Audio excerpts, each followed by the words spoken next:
Question है और ये है 10th क्लास का। और ये जैसे है ऑब्जेक्टिव टाइप क्वेश्चन है, श्रम विभाजन और जाति प्रथा। तो श्रम विभाजन और जाति प्रथा का ये क्वेश्चन 1 है और हम लोग देखेंगे। तो श्रम विभाजन और जाति प्रथा ऑब्जेक्टिव टाइप क्वेश्चन है। लेखक किस विडंबना की बात करते हैं? यानी विडंबना का मतलब क्या होता है? विडंबना का मतलब होता है अत्याचार और उत्पीड़न। तो लेखन किस ऐसे भी कर सकते हैं, लेखन किस अत्याचार और विडंबना की बात करते हैं, विडंबना का स्वरूप क्या है? तो ये समझ में आ गया। तो लेखक किस विडंबना की बात करते हैं, विडंबना का स्वरूप क्या है?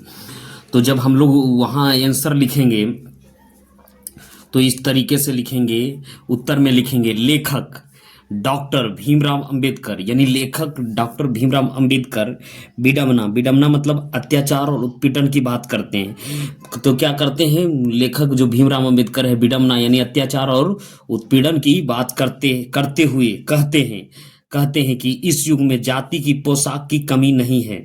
तो क्या कह रहे हैं कि डॉक्टर भीमराव अंबेडकर की अत्याचार और उत्पीड़न की बात करते हुए कि इस युग में जाति का पोशाक की कमी नहीं है। कहने का मतलब है जातक का पोशाक कमी का नहीं है, क्योंकि मनुष्य के अंदर में जो जाति की भावना है हमेशा छिपी हुई रहती है। पोशाक का मतलब होता है पहने हुए, यानी जो जातिवादी रूपी पोशाक है वो क्या रहता है, हर मनुष्य पहना हुआ रहता है। कहने का मतलब, तो बात करते हुए कहते हैं कि इस युग में जाति की पोशाक की कमी नहीं। कहने का मतलब है कोई भी मनुष्य जो पोशाक का क्या है, जातिवाद का पोशाक यानी कपड़ा पहने हुए रहता है, उसका कमी नहीं है। ये यहाँ तक समझ में आ गया कि लेखक भीमराव अम्बेडकर अत्याचार उत्पीड़न बात करते हैं और इस युग में जाति की पोशाक की कमी नहीं है। कमी का मतलब होता है जाति का पोशाक पहना हुआ है पहना हुआ। तो है उनका कहना है कि जाति का स्वरूप केवल जाति प्रथा नहीं है, केवल जाति प्रथा नहीं। उनका कहना है कि जो तो जाति का स्वरूप है वो केवल जाति प्रथा नहीं तक सीमित नहीं है, बल्कि यह श्रम और सार्मिक विभाजन भी करता है। तो कहने मतलब है यह श्रम मतलब काम और श्रमिकों का विभाजन करता है। काम का विभाजन, श्रम मतलब होता है काम और श्रमिक मतलब होता है काम करने वाला, यानी जो मजदूर होता है उसका भी विभाजन करता है।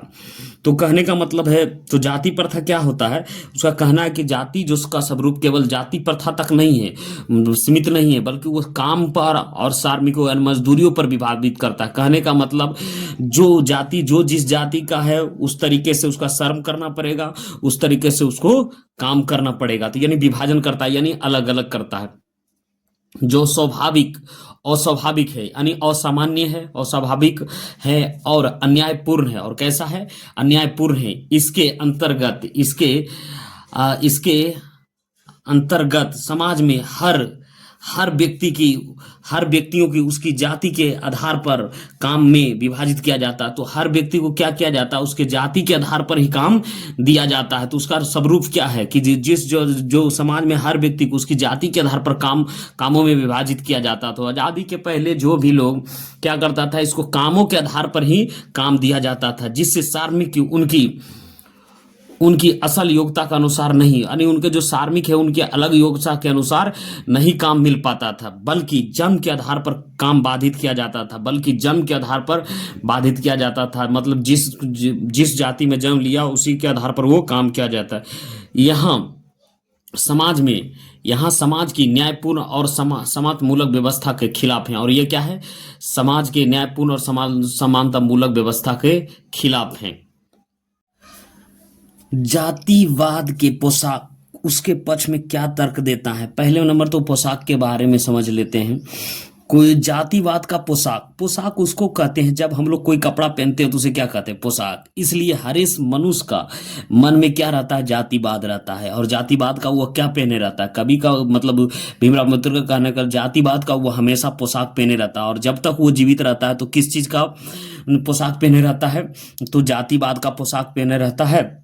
और जातिवाद का पोशाक वो मरने के बाद, क्योंकि हम मर जाते हैं तो ना तो स्त्री होते हैं, या तो स्त्री होते हैं या तो पुरुष होते हैं, लेकिन जब तक जिंदा रहते हैं तो किसके बंधन में बंधे रहते हैं, हम जातिवाद का पोशाक पहने हुए रहते हैं। तो जातिवाद का पोशाक यानी उसका कपड़ा उसके पक्ष में, यानी जातिवाद के पक्ष में क्या तर्क देता है, यानी क्या लोगों का तर्क देता है, ये देखेंगे। तो अब उत्तर हम लोग यहाँ से लिखेंगे कि जातिवाद का पोशाक, जातिवाद के पोशाक यह तर्क देता है, जातिवाद का पोशाक यह तर्क देता है, यहाँ तक लिखेंगे कि जातिवाद का पोशाक यह तर्क देता है कि आधुनिक समाज में, कि आधुनिक जो समाज में है कार्य कुशलता यानी कार्य का जो कुशलता आता है और उत्पादकता बनाए रखने के लिए श्रम विभाजन अनिवार्य है। कहने का मतलब है कि जातिवाद का जो पोशाक है जो हम पहने हुए या पहने हुए रूप को जो पहने हुए लोग हैं, यह तर्क देता है कि आधुनिक समाज में कार्य कुशलता यानी कार्य कुशलता और उत्पादकता बनाए रखने के लिए श्रम विभाजन यानी कार्य को विभाजन करना अनिवार्य है।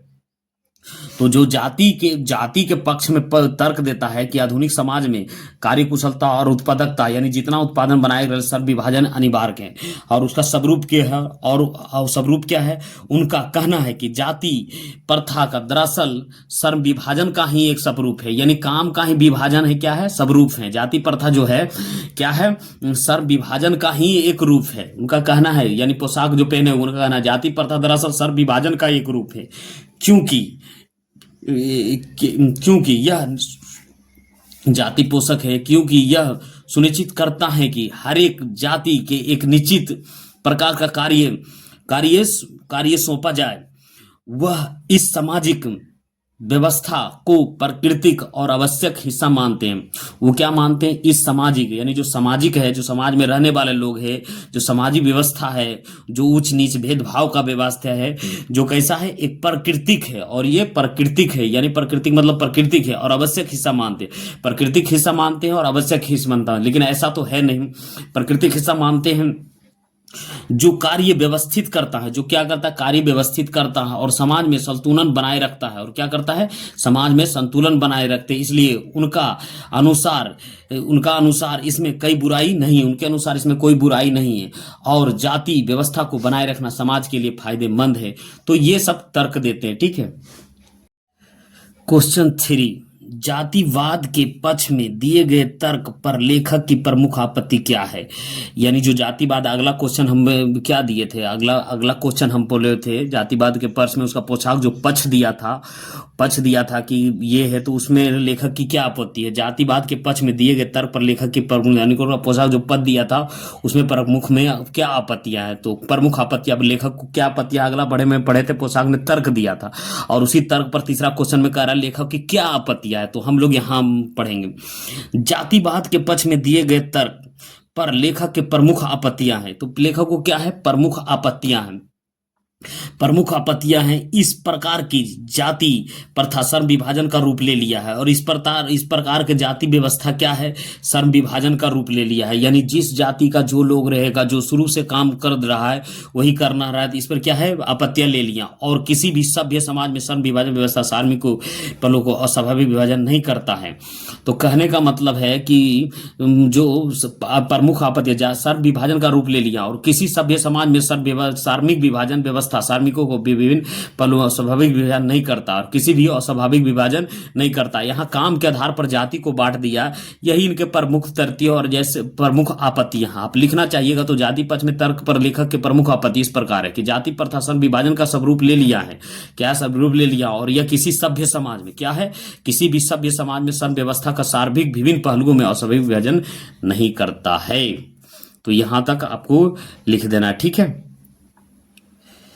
जातीय भारतीय समाज में श्रम विभाजन का स्वाभाविक रूप क्यों नहीं कहा जा सकता है। यानी जो जाति है भारतीय समाज में श्रम विभाजन का स्वाभाविक रूप क्यों नहीं कहा जा सकती है। तो इस पर हम क्या लिखेंगे उत्तर में भारतीय समाज में जातिवाद के आधार पर श्रम विभाजन है। यानी जाति के आधार पर क्या है, काम का विभाजन है और अस्वाभाविक है, जो कि स्वाभाविक नहीं होना है, स्वाभाविक है क्योंकि जातिगत श्रम विभाजन कार्मिक को अभिरुचियां, यानी जातिगत है जो श्रम विभाजन को कार्मिक को क्या कहते हैं, अभिरुचियां, यानी जो कार्मिक है उसको काम करने में, उस काम में रुचि नहीं है, रुचियों अथवा कार्यकुशलता के आधार पर नहीं होता है और कार्यकुशलता पर आधार पर नहीं होगा, बल्कि माता के गर्भ में ही श्रम विभाजन कर दिया जाता है। यानी कहने का मतलब है कि हमारे समाज में अब तो नहीं होता है लेकिन पहले होता था आजादी के पहले कि जो भी मनुष्य मतलब जिस जात का हो तो वो माँ के गर्भ में ही रहने पर क्या होता था, उसका काम का विभाजन कर दिया जाता था। जो व्यवस्था के और अरुचिपूर्ण होने के कारण गरीबी और आक्रमण्यता का बढ़ाने वाला है, और क्या है, आक्रमणता को बढ़ाने वाला है। अंततः भारतीय समाज के आधार पर श्रम विभाजन अस्वाभाविक है, क्योंकि जाति का जो जो जाति है जो क्या करते, काम को बांटती है।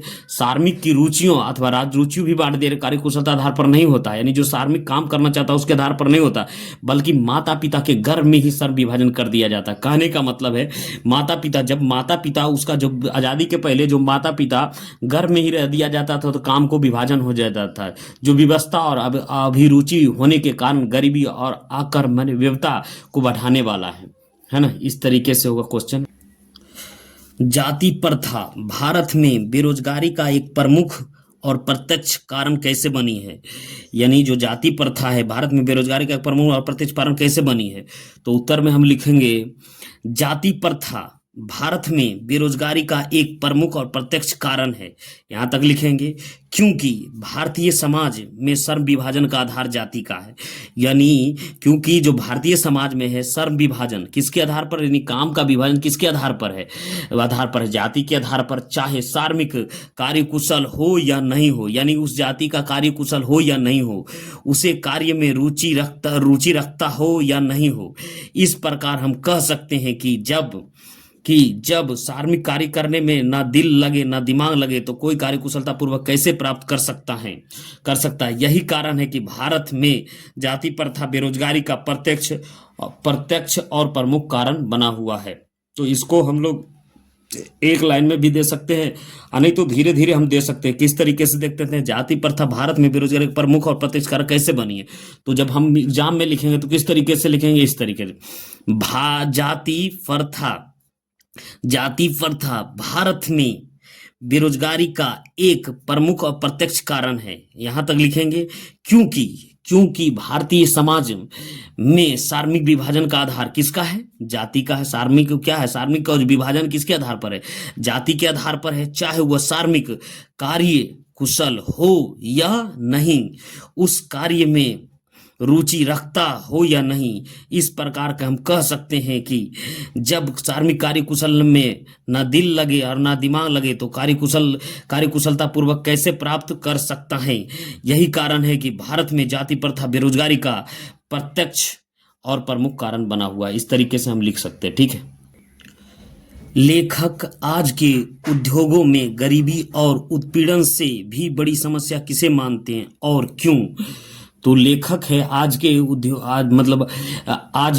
लेखक आज के उद्योग में गरीबी और उत्पीड़न को बड़ी समस्या किसे मानते हैं और क्यों। तो ये हम लोग क्वेश्चन लिखना है। तो उत्तर कैसे लिखेंगे, उत्तर में लिखेंगे लेखक भीमराव अंबेडकर आज के उद्योगों में गरीबी और उत्पीड़न से भी बड़ी समस्या लोगों के निर्धारित कार्यों को मानते हैं। क्या करते हैं, जाति के आधार पर जो कार्य बना हुआ है उसका भी उत्पीड़न वो क्या कर रहा है, गरीब लेखक आज के उद्योग में। तो किसको उत्पीड़न से समस्या किसे मानते हैं, तो लेखक आज के उद्योगों में गरीबी और उत्पीड़न से भी बड़ी समस्या क्या है, लेखक के निर्धारित कार्य को मानते हैं। किसको मानते हैं, लेखक कार्य को मानते हैं, क्योंकि अरुचि और व्यवस्था बस मनुष्य काम को टालने लगता है और कम काम करने के लिए प्रेरित हो जाता है। और क्या हो जाता है, कम काम करने के लिए प्रेरित हो जाता है। ऐसी स्थिति में जहां काम करने में ना दिल लगे और ना दिमाग तो कोई कार्य कुशलता कैसे प्राप्त, ना दिल लगे ना दिमाग, कोई कार्य कुशलता प्राप्त कैसे कर सकता है।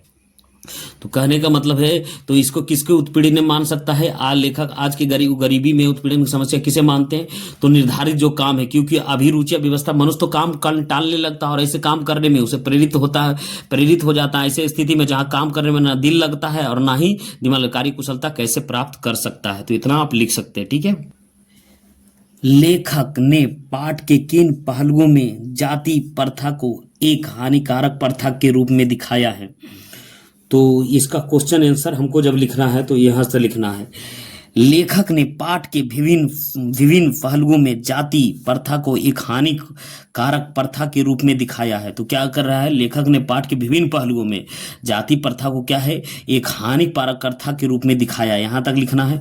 जो इस प्रकार है अस्वाभाविक श्रम विभाजन, और जिसका स्वाभाविक नहीं है, क्या है, समाज में अस्वाभाविक श्रम विभाजन है, बढ़ती बेरोजगारी, और क्या है, बढ़ती बेरोजगारी, अरुचि और व्यवस्था में श्रम का चुनाव, गतिशील, क्या है, गतिशील एवं आदर्श समाज में तथा वास्तविक लोकतंत्र का स्वरूप आदि है। तो इस तरीके से यहाँ तक क्वेश्चन हो जाएगा कि लेखक ने पाठ के किन पहलुओं में जाति प्रथा को एक हानिकारक प्रथा रूप में दिखाया। तो उसको हम इस तरीके से लिख देते हैं, लेखक ने पाठ के अभी विभिन्न पहलुओं में जाति प्रथा को क्या लिखा है, एक हानिकारक प्रथा के रूप में दिखाया है, जो इस प्रकार है अस्वाभाविक श्रम विभाजन, और क्या है, अस्वाभाविक श्रम विभाजन है, बढ़ती बेरोजगारी, अरुचि एवं व्यवस्था से श्रम का चुनाव, गतिशीलता एवं आदर्श समाज तथा वास्तविक लोकतंत्र का स्वरूप आदि इत्यादि। यहाँ तक लिख देंगे तो ठीक है।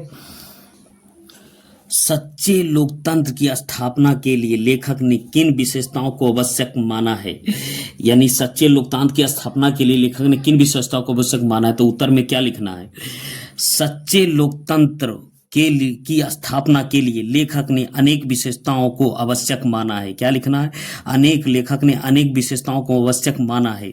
बहुविधि, क्या है, बहुविधि, हित, बहुविधि का हितों में सबका भाग समान होना चाहिए। बहुविधि का जिसमें सबका हित हो तो भाग कैसा होना, समान होना चाहिए। सबको उनकी रक्षा के प्रति सजग होना चाहिए, सबको उनकी रक्षा के प्रति क्या होना चाहिए, सजग होना चाहिए।